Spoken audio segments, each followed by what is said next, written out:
Salam bola. Tribuners, kita kembali dalam program Omong Kosong Bola. Omong kosong yang tidak benar-benar kosong karena bola itu bundar. Kita terbang ke Kamboja.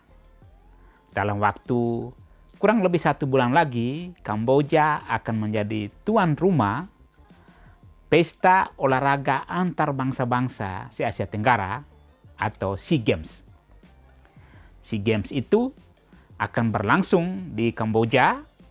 Ini merupakan edisi ke-32.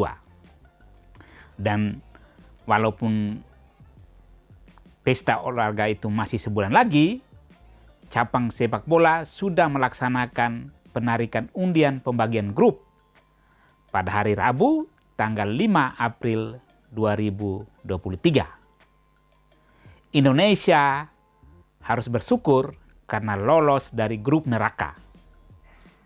Hasil undian itu dari 10 tim peserta yang mengikuti cabang sepak bola putra, Indonesia bergabung di grup A bersama dengan Kamboja sebagai tuan rumah, Myanmar, Filipina, dan Timor Leste.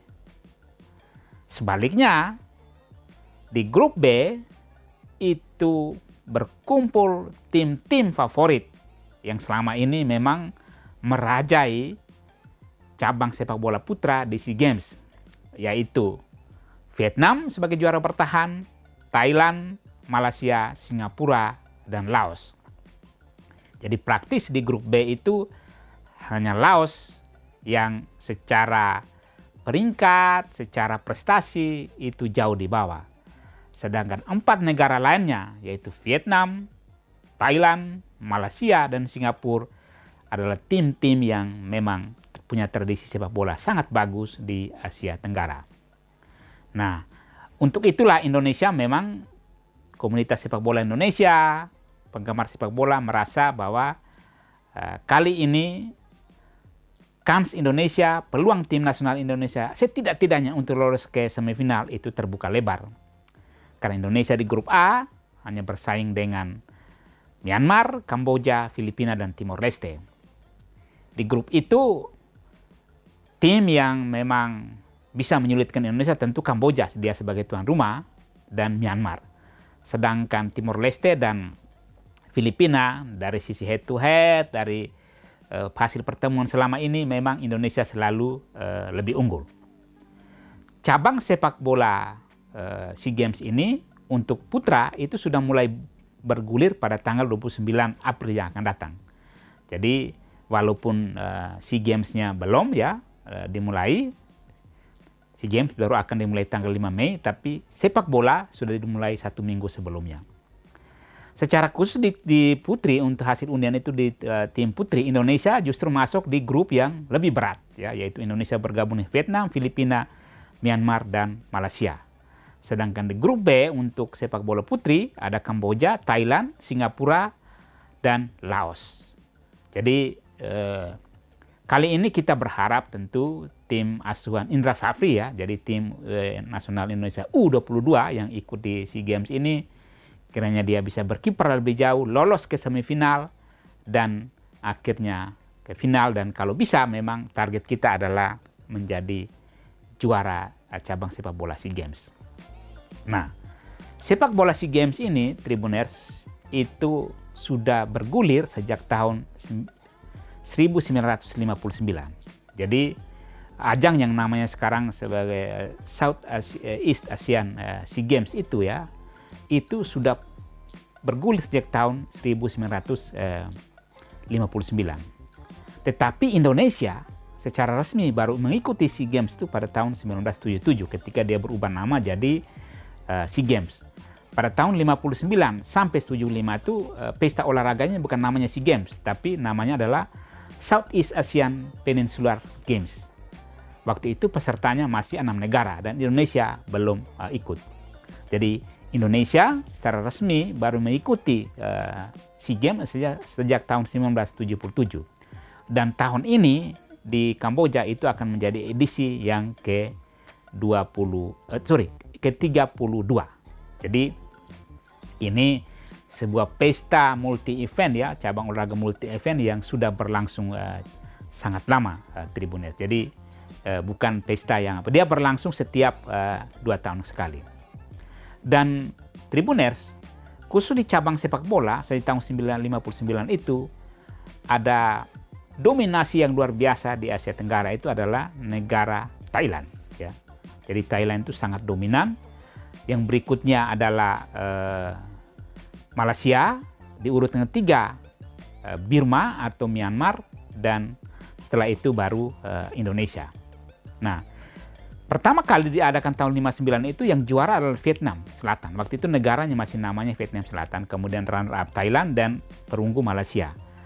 Kemudian tahun 61 itu yang juara mulai Burma ya, runner up-nya Thailand dan perunggu Vietnam. Burma sampai dia terus juara sampai tahun 1973. Burma yang sekarang atau berubah nama menjadi Myanmar itu dia berjaya sampai dengan tahun 1973.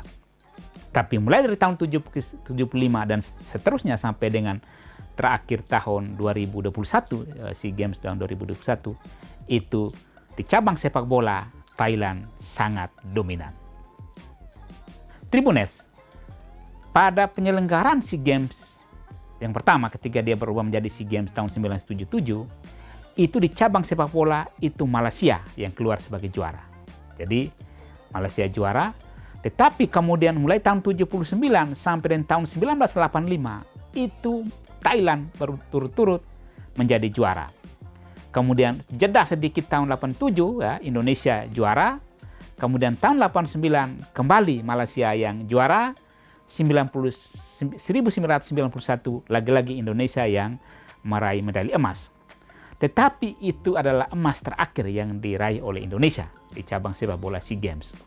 Karena setelah 91 Indonesia hanya sanggup masuk final, hanya bisa meraih medali perak, belum bisa meraih medali emas lagi.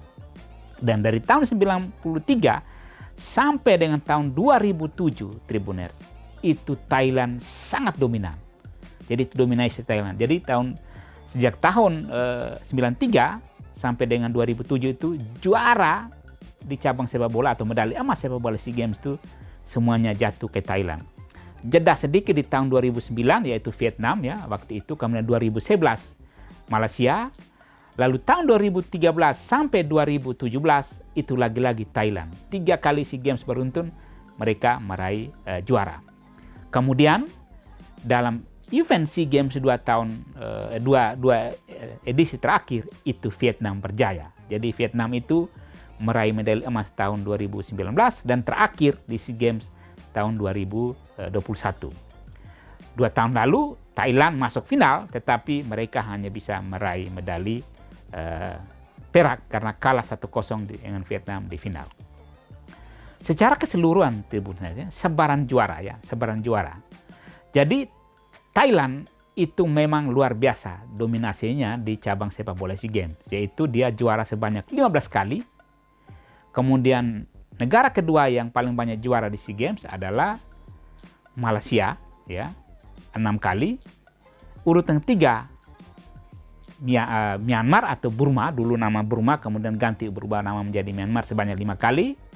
Keempat Vietnam ya 3 kali, dan Indonesia berada di urutan kelima dengan 2 kali juara. Indonesia itu meraih emas sepak bola SEA Games itu pada tahun pertama kali tahun 1987 dan yang kedua tahun 1991. Kemudian tim sepak bola Indonesia juga di SEA Games itu 5 kali pencapaian meraih medali perak ya, yaitu pada SEA Games 1979, SEA Games 1997, 2011, 2013 dan terakhir 2019 ya. Jadi 2019 kita masuk ke final tetapi kemudian kalah waktu itu melawan Vietnam. Dan Indonesia juga 5 kali meraih medali perunggu, yaitu pada SEA Games 1981, 89, SEA Games 1999, 2017 dan terakhir di SEA Games edisi terakhir kita juga meraih medali perunggu. Waktu itu sudah diasuh oleh Sintayong. Itulah prestasi tim-tim yang ada di Asia Tenggara. Jadi secara keseluruhan memang Thailand itu boleh dibilang rajanya sepak bola Asia Tenggara. Dan di ajang SEA Games, rekor mereka ini rasanya sulit untuk dipecahkan dalam waktu yang dekat. Nah, terus bagaimana dengan tahun ini? Tahun ini kepelatihan itu tidak lagi, jadi khusus untuk tim U22 yang bertanding di SEA Games, tidak lagi ditangani oleh Sintayong, tetapi diserahkan kepada pelatih Indra Safri.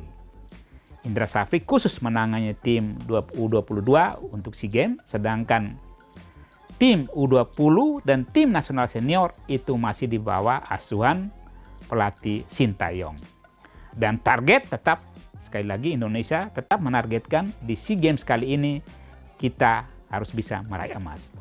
Kalau menilik dari prestasi kemudian grafik permainan tim nasional Indonesia dari U17, U19 yang sekarang menjadi mayoritas yang menjadi tim inti di U22, mestinya kita punya kans yang besar untuk bisa meraih medali emas pada SEA Games Kamboja kali ini. Dan saya kira itu adalah juga harapan Tribuner semua, harapan seluruh komunitas sepak bola nasional supaya Garuda kembali meraih emas di SEA Games. Demikian Tribuners bincang dalam program Omong Kosong Bola kali ini. Jangan lupa ya, ikuti terus perkembangan sepak bola, baik di ajang Piala Dunia, Liga-Liga maupun Liga Indonesia, termasuk juga SEA Games yang sudah di depan mata di tribunlombok.com.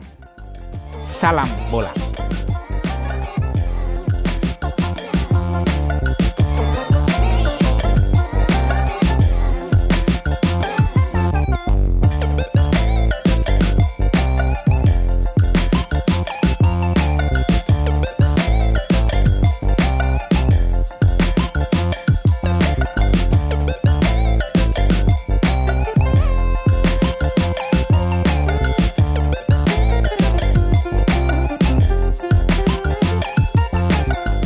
Terima kasih sudah nonton.